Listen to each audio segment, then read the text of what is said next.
15년 이상을 하면서 제가 깨달은 돈 버는 방법을 알려드리겠습니다.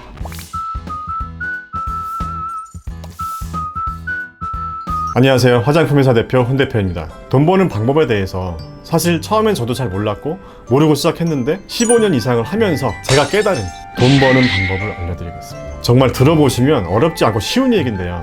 돈 버는 사람은 실행에 옮기냐 옮기지 않느냐의 문제입니다. 1%의 사람만이 실행을 하죠. 자, 돈 버는 방법, 어떤 방법이 있죠? 첫 번째, 근로소득. 회사에서 일해서 돈 벌죠. 두 번째, 사업소득이죠. 회사 때려치고 창업을 해서 돈 버는 방법. 세 번째, 내가 자본이 있거나 아니면 첫 번째, 두 번째 방법으로 자본을 모았다면 부동산이나 주식 투자 같은 걸 해서 돈을 버는 투자 소득이 있죠. 저는 첫 번째, 두 번째 과정까지 거쳤고요. 지금은 3단계 과정으로 가는 중입니다. 사실 1단계에서는 별로 돈을 벌지 못했어요. 근로소득을 한 5년 정도 했는데 창업할 때 400만 원으로 시작을 한 거니까 돈을 못 번 거죠. 자, 그럼 제가 어떻게 창업자금 400만 원을 40억 원으로 만들었는지 돈 버는 생각법에 대해서도 말씀을 드리려고 합니다. 자, 제가 1단계 근로소득을 한 5년 정도 했다고 했죠. 저는 프로그래머로 일을 했었는데요. 너무 하고 싶었던 일이라서 일하는 동안 정말 행복했었어요. 근데 마지막 회사에서 정말 개또라이 같은 팀장을 만나서 조직 생활에 좀 현타가 왔어요.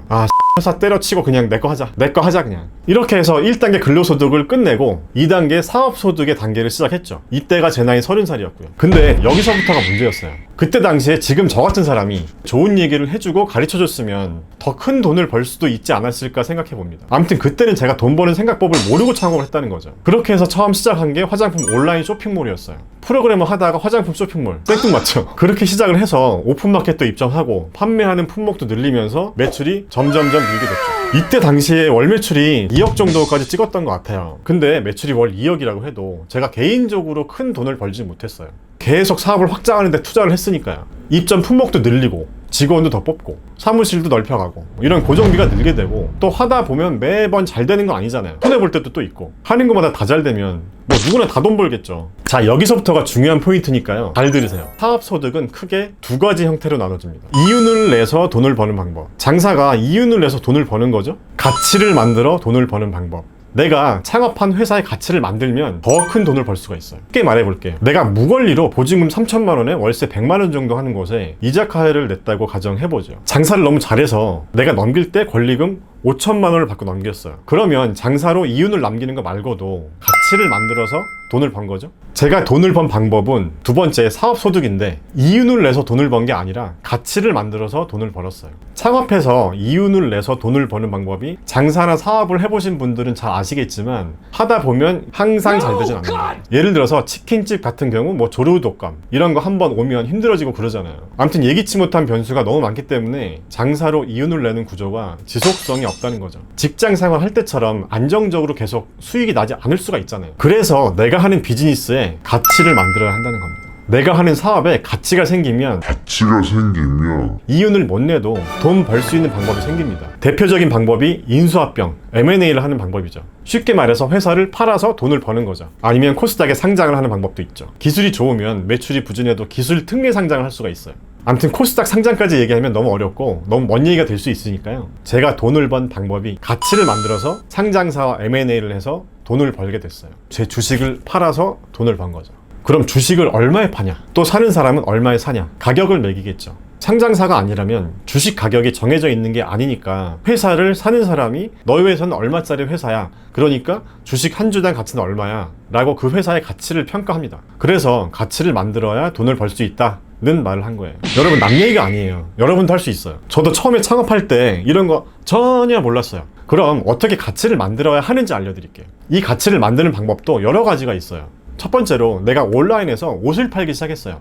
동대문에서 사입을 하거나 뭐 위탁 배송으로 하다가 한두 품목씩 내가 직접 공장에 생산 의뢰를 해볼 수도 있겠죠. 내가 브랜드 이름을 만들고 내 브랜드를 붙여서 해볼 수도 있잖아요. 근데 이게 반응이 좋으면 점점 내 브랜드 품목도 늘 거고, 온라인만 파는 게 아니라 백화점에 입점을 해볼 수도 있잖아요. 해외 온라인몰에 입점해서 수출을 할 수도 있죠. 그러면 내 브랜드가 점점 알려질 거고 내 브랜드 가치가 만들어지겠죠. 자, 두 번째로는 프랜차이즈 사업으로 확대를 해볼 수도 있죠. 내가 곱창을 좋아해서 곱창집을 오픈했는데 내가 막 연구를 해서 맛있는 소스를 개발한다거나 해서 체인점을 늘려서 프랜차이즈 사업으로 확대를 해볼 수도 있죠.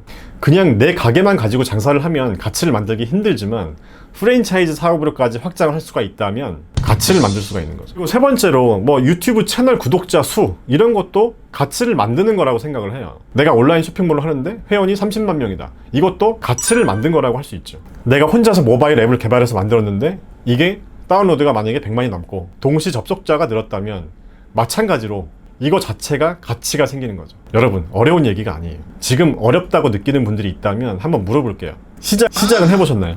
일단 시작을 해보면 거기서 또 새로운 답이 나온다니까요. 처음에 멀게 느껴지고 막막하게 느껴졌던 것들이 점점 눈앞으로 다가오는 경험을 해본 사람만이 부자가 되는 거예요. 여러분이 부자가 되고 싶다면 어떻게 돈을 벌어서 부자가 될 것인가, 이 어떻게를 고민해 보셔야 합니다. 여러분들의 인생 10년 계획을 한번 짜보시기 바랍니다. 10년 계획. 여러분들이 부자가 되고 싶다면 이 인생 계획을 한번 구체적으로 짜보세요. 제 주위도 보면 이런 계획을 세우는 분이 없어요.